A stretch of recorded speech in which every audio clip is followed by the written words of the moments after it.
Hey, what's up? It's me, Haley Jones, and the Big Orange Business Podcast, and I'm here with Neil Crye with TN Valley Renovations. Yes, we're gonna talk all things home renovations, decks, bathrooms, kitchens. Yep. Basically all the things. But first, as we do, rapid fire.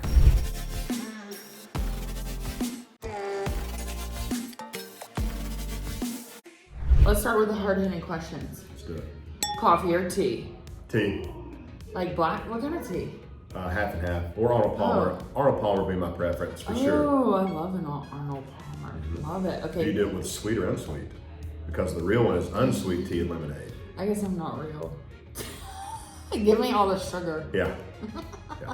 Beach or mountains? Mountains. Like Tennessee mountains or like Rocky Mountains? Either. Okay. Either. Love it. Would you rather go to a UT Vols basketball game or a UT Vols football game? Basketball game 10-1. Really? Yeah. Are you like a basketball season ticket holder? Like, do you go? Like, tell us the thing. No, it's just, I like taking my kids to the basketball games. It's easier in, easier out, Yeah. less traffic to deal with, less. Everything. Yeah, it's just a lot less crap you got to put up with all the time. And Yeah. it's faster pace. Your girls like it? Mm-hmm. Okay. Yeah, and I took Audrey to her first game 2 years ago, and she Okay. was about 3.5 or 4. Oh, wow. Loved it. Loved the Chick-fil-A cows falling from the rafters. That's cool. Oh yeah. That's fun. Yeah, so Wait, we- and we- you have 2 daughters, yeah? We do. Okay. How old are they? 3 and 6. Okay. I don't have children. Okay, I was a high school math teacher. But 3.5 to a basketball game, it sounds like it was entertaining. Like. No, it was great. She loved it, and still to this day, that song that they sing, "Swag Surfing." Oh, yeah. We listen to it on a minimum of a half a dozen times a week, both of us. That's And so they say fun. they want to listen to the ball game song, and Oh. it's "Swag Surfing." I love that. And we jam it out. That's cool. Are you from East Tennessee Yep. originally? Okay, where'd you grow up? Born and raised Maryville, Blount County. Graduated from Greenback High School in 02. Okay. Mm-hmm. Yeah, Greenback High School, that is Blount County. Mm-hmm. That's Loudon, actually. Yeah, I was about to say, so, okay, yeah, because I was like, wait, Greenback, because you have William Blount and Heritage Yep. in Blount County, so. Yeah, I went okay. to Friendsville K through 8, Okay. and then went to William Blount for freshman and sophomore year, and Okay. hated it, and moved to Greenback and loved it. Okay, so people that are considering like a move to East Tennessee, how would you describe like Greenback in comparison to even Maryville and Knoxville? Like they're completely different animals, I feel on that. Yeah, but- it's Greenback's a lot more rural. Yeah. Certainly a lot more rural than Knoxville and Maryville, Alcoa. Yeah. But it's growing, it's farmland, and the ruralness of it is fleeting fast. Yeah. And prices have went through the roof for property in and around Yes. the Greenback area. Yeah. Because Greenback is still pretty accessible, correct me, like Greenback is still pretty accessible to both Maryville and also like Lenore City. Mm-hmm. So in terms of like accessibility to stuff, and then you of course you have got Fort Loudon Lake and all that too Yep. as well. So Correct. where are you now? Where do you live now? Still, we live in South Blount County, kind of Okay. on the Greenback side of Maryville. Okay. Yeah. Cool. Awesome. Well, let's take a hard right turn and let's talk business. Okay. So you are Neil Crye of Tennessee Valley Renovations. Tell us exactly like what you do. So I started this business in 24. I always wanted to work for myself. Yeah. Got a great wife. She supported me with it. Turned 40, and I was like, if not now, then when? Yeah. So made the leap, and I've been blessed so far. But we do primarily interior renovations, remodeling. We've done a lot of decks, pergolas, patios, and things like that this year. Really like doing those. We're good at it, and they're fun. Yeah. Full kitchen remodels, from just some cabinets here and there to full gut jobs, self-wall replacing, essentially rebuilt a house in Lenore City from the inside out. Oh, wow. Earlier this year, about a 1,600 square foot house. Yeah. So that was my biggest project to date that turned out fantastic. Wow. That's amazing. So what is your, like if somebody's thinking like they want to do a home renovation, like where do they start? How do they know who to go to? Like obviously call you, but I'm just saying how do you, because in my own experience, like I was recommended someone who renovated our bathroom and it was trash. It wasn't you guys, obviously. This was like 4 years ago, and it was somebody that like they were recommended, I trusted, and it was a complete screw job. How can people avoid that? A couple of different ways. I mean, word of mouth, I think, is paramount for that. Yeah. Getting referrals from people that you know and you trust, and they've worked with said person before. Yeah. Do your due diligence on them. look them up, call people that they've worked on it. If they've got a Facebook page and they tag one of their homeowners on, call that homeowner. Yeah. Reach out to them, you know, clarify and verify that they did a great job and they're happy with them, and so on and so forth. It's a lot of fly-by-nights out there. There's a lot of people that we even have to come in and mop up their messes. Every other job, it's something that I've got to go in or we have to go in and fix something that's been really messed up. Yeah. So what are some of the most common things that you see like have gotten messed up that need to be fixed? In my opinion, lack of quality, you know, kind of building standards that left to be desired, mismeasurements, miscuts, things of that nature. Yeah. And then, you know, on top of that, just overcharging. I mean, like the deck that we just finished out, my homeowner was quoted, you know, it was a humongous deck. It was 500 plus square feet. Which is huge. They were quoted $114,000 to build this deck. What? 114 grand. Yeah. So that's like a home edition. Yeah. So whenever we come over there and I measured it and you know bid it out and we do great work with decks. I mean, he jerked my arm off thinking that I'm giving him the deal of the year. And right. That's just what it costs. It is. Yeah, it's what it costs. Yeah, so tell us about like material costs right now, because word on the street is material, like wood cost is down. Like, how are material costs faring currently? Yeah, lumber is down. I think 2 weeks ago it was at, I think, a 3-year low, but everything else is still high, drastically inflated. I mean, for example, a 1/2-inch sheet of 4x8 drywall is like $15, $14 a board right now. Well, I bought a sheet of 1/4-inch drywall this week and it's $20 a sheet. So it's half the thickness, which I know is probably harder to maintain and keep from breaking, but you know, things like that are crazy expensive. My under cabinet lights, for example. So you do under cabinet LED lights, and if you do a switch and a dimmer, that has to be a transformer because it has to step that power down from 120 volt AC power, step it down to 24 volt DC. So you have to have a transformer. That's like $300 for a transformer at a shop here in Knoxville that I get it from. So now a lot of people are not wanting to go that route. We do the Amazon stuff. Right. So just buy the cheap stuff off Amazon, and whenever it breaks, you can do it 10 times what that costs. Right. When it comes to like materials, like where should people anticipate, like I should spend more money here versus like what are things where it's like, no, actually spend the money on? Plumbing. Okay. So like when you say plumbing, just the actual like innards, like the PEX stuff, or PEX is always great. I mean, PEX rarely leaks, and you know, PEX A, which is the new style, is it won't break when it freezes. PEX B, I was told by a plumber recently, will. I always thought it wouldn't either. It would swell and contract, but apparently it will break. Yeah. But if we're doing a shower or you know kitchen or a shower, for example. We're plumbing new mixing valves, selector valves, and everything. You can buy stuff off Amazon, Temu, TikTok, and it will Temu, really? Yeah, you can buy those stuff off there, and it'll work. And it may work for 20 years, or it may work for 2 weeks, and it floods your house. So buy quality plumbing stuff, and also with quality, not big box store quality stuff. So Delta is the brand that I like, but I like my Delta valves from like Gray Hodges or a dedicated plumbing store because there's different tiers to that stuff. So even though it says Delta at Home Depot, you can go to Wholesale Supply or Gray Hodges and buy a higher quality tier mixing valve that's going to last you 30 plus years. Okay. What about paint? Like, how do you know? I bring this up because, not to name any names, but for example, there are certain builders who use a different like grade. When I say builder, I mean like a big box builder that are building like at volume. Some of them use like a very cheap paint, and they will even say during the final walkthrough, like if there's a problem with the paint, but you're not 5 feet away, they will not fix the paint. So I guess my question is like, if you want a high quality paint, like what are you looking for? What should it say? What should it be a matte, or should it be an eggshell? Like what should it be, I guess? And when we're doing finishing, if we're doing ceilings, I like an ultra white flat on a ceiling. Okay. That's what I've done in my house and most houses that we do. Yeah. Ultra white just makes it a lot brighter in your room. It's not that creamy, kind of alabaster-ish look. But I like ultra white flat on ceilings. On walls, I like a satin on a wall because it's going to hide a lot of your drywall imperfections. Okay. Higher gloss, the higher luster sheen that you go, the more imperfections and the more detail it's going to show on your walls. Okay. So if you've got an older house, it's not new construction, it's settled, and your walls have a little bit of wave to it. The higher the sheen, the more you're going to notice it. So if you want to try to hide it and disguise it, pull your luster out. Do flat, do a matte, eggshell, something like that. Okay.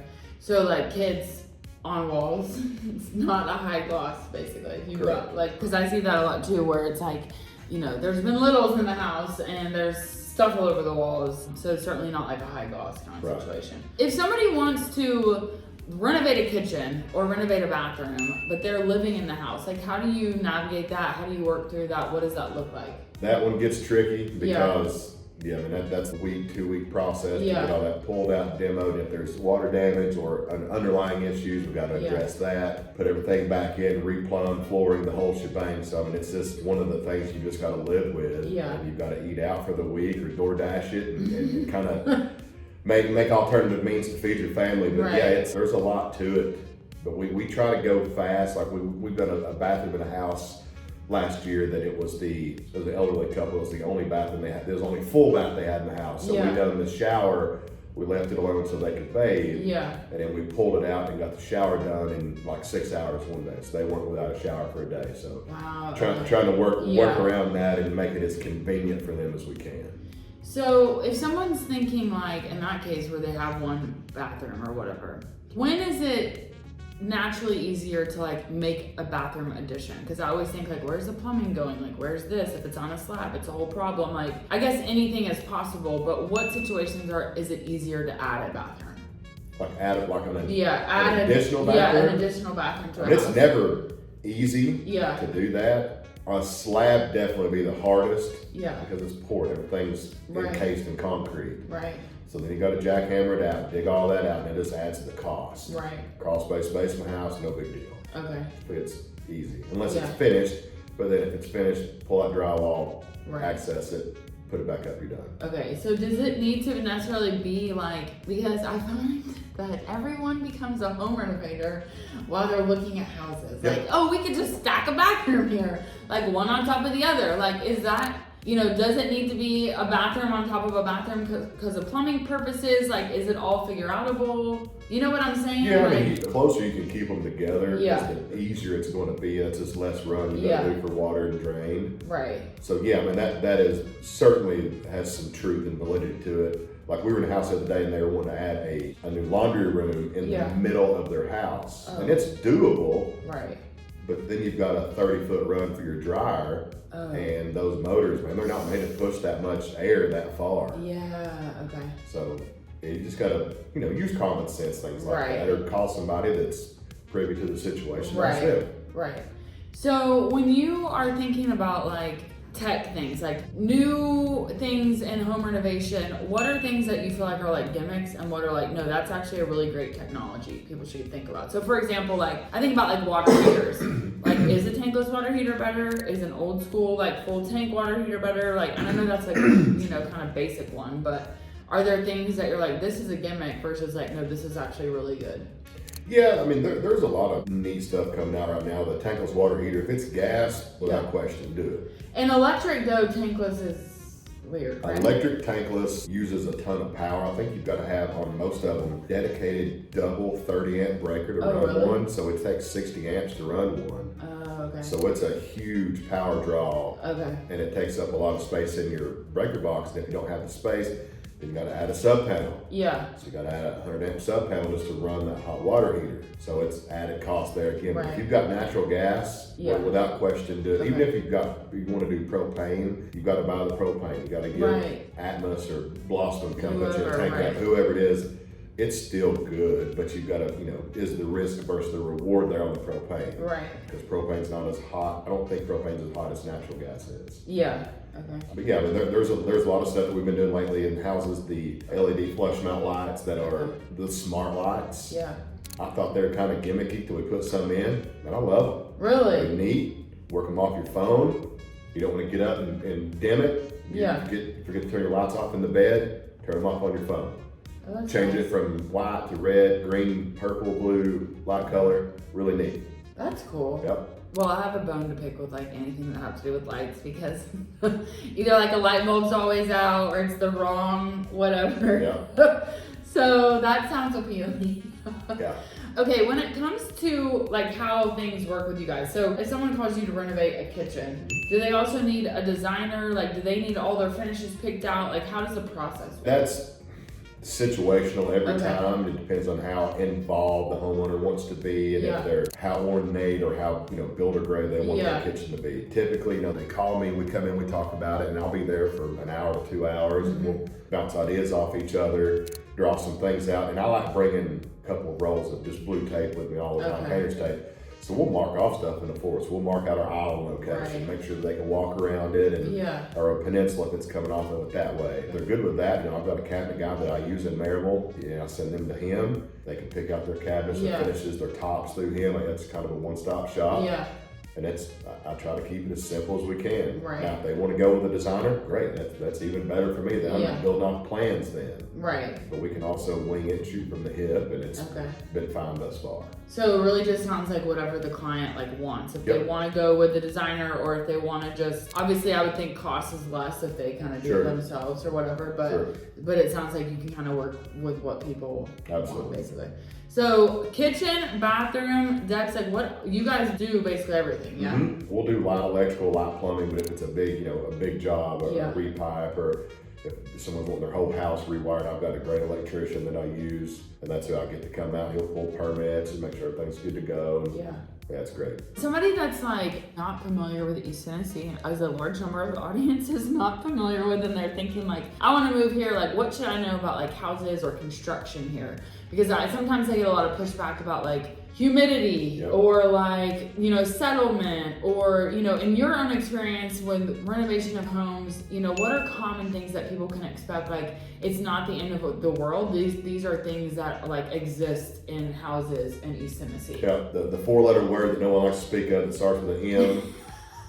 Mold is made out to be the big bad wolf. Yeah. It's such a scapegoat, and it's I don't know, it's just made out to be a lot more than it is. Yeah. Mold's bad, yes, don't get me wrong, but it's made out to be this awful, terrifying, life-threatening thing, and it's a natural occurring organism. It's part of it. If you got humidity like we do in a subtropical environment here, you're going to have mold and mildew. Right. And probably more than half the time, mold that people say is not mold, it's just mildew. Yeah.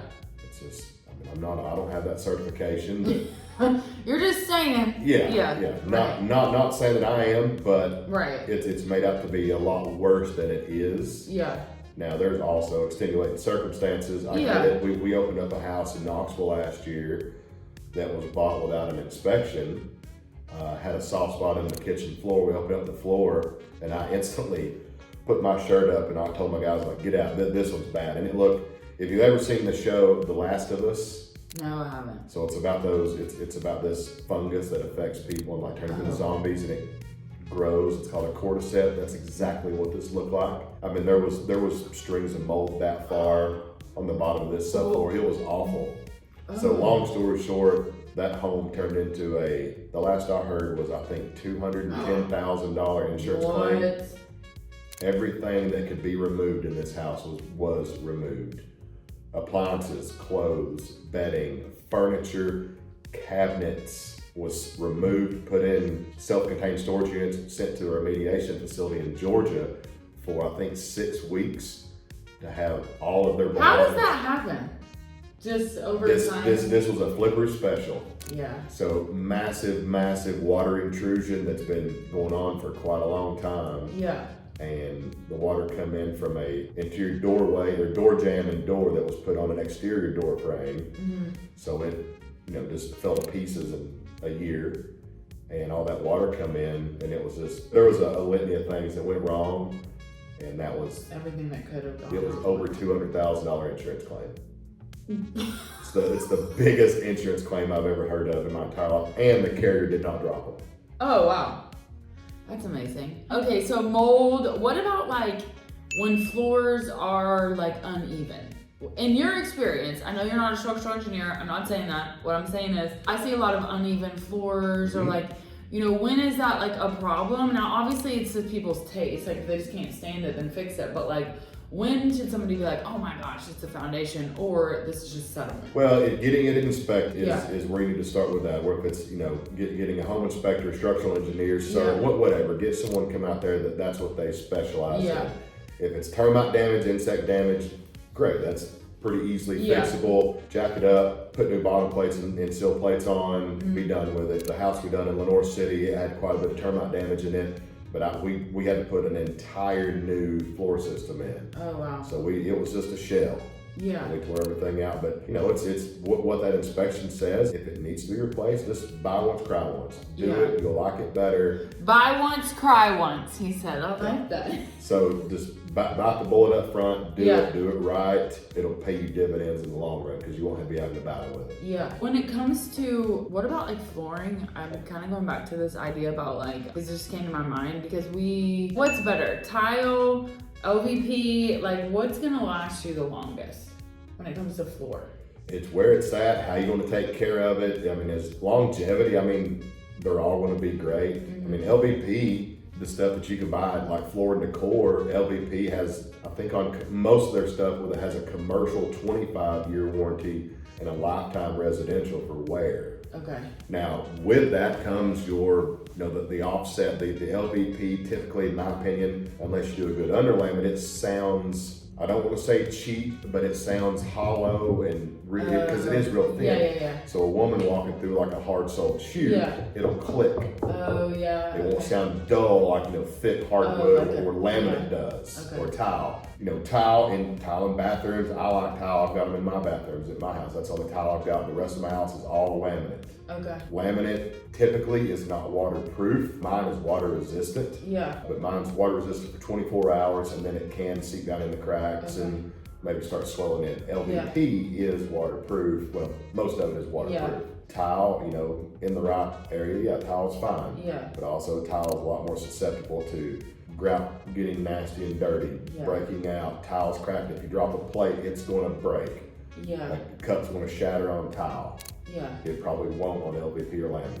On the mill for LVP, like is the smaller the number less, like a 20 mil versus a 15 or 12 mil or whatever? What is that telling you? So that's your mill is your wear layer. So Okay. it's like paint. So like when you go into a real paint store like Sherwin-Williams or a mom and pop paint store, they'll sell you a mill gauge. Yeah. So if you paint on a wall, you can take that mill gauge and scrape it. That'll give you the thickness in mils, Okay. how thick that layer of paint is. Same way on the floor. It's just your wear level is what that mill gauge is. And also it's the overall thickness. I think the last run of LVP that we put down was, I think it was 6 or 8 millimeters thick, which is fairly thin. Yeah. Like my laminate that we put in is 12 millimeter thick, so it's a half Yeah. inch thick. Yeah. A lot thicker, a lot more robust. Like mine has the backing made on the bottom of it, the rubber Yeah. backing. Yeah. So there's no underlayment, everything's, self-contained. Yeah. But, again, what the budget allows. Right. Tile's more expensive to put down. Typically it's more expensive to buy. LVP is kind of your cheaper route, but it's just a way of the game. What do you want? We love doing LVP and laminate. Right. Love putting it down. It goes down fast. It looks great. There's a million options, Right. and it just always works. It works, yeah. So if somebody wants to work with you guys, Tennessee Valley Renovations, for a renovation, like who do they call? What do they do? What's the process? Like how long does it take? Like what does that look like?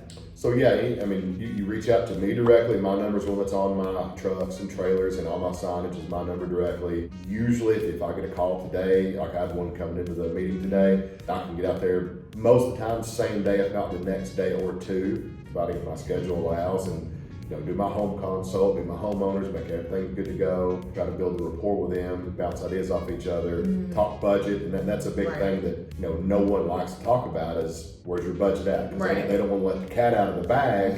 Right. But I'm fortunate that I guess I come off as a little bit more trusting. Yeah. I guess so. Well, you're just straightforward. Like you're you straight shoot. Like a lot of times, we're talking budget, what they've got to work with, what I think it's going to project to be total. Typically with remodels, I rarely price an all-inclusive estimate, including labor and materials, because you don't know what you're getting into until you start opening it up. Right. So if I bid, a bathroom remodel for $10,000.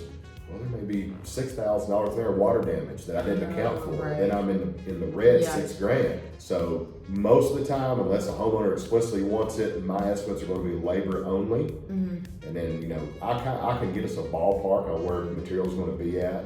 Yeah. And we can talk about that as well. And then, you know, materials, just add it to the cost. Mm-hmm. Plus my handling fee for running it, getting it, picking it up, so on and so forth. Yeah. So that's been well received with all of my homeowners. Mm-hmm.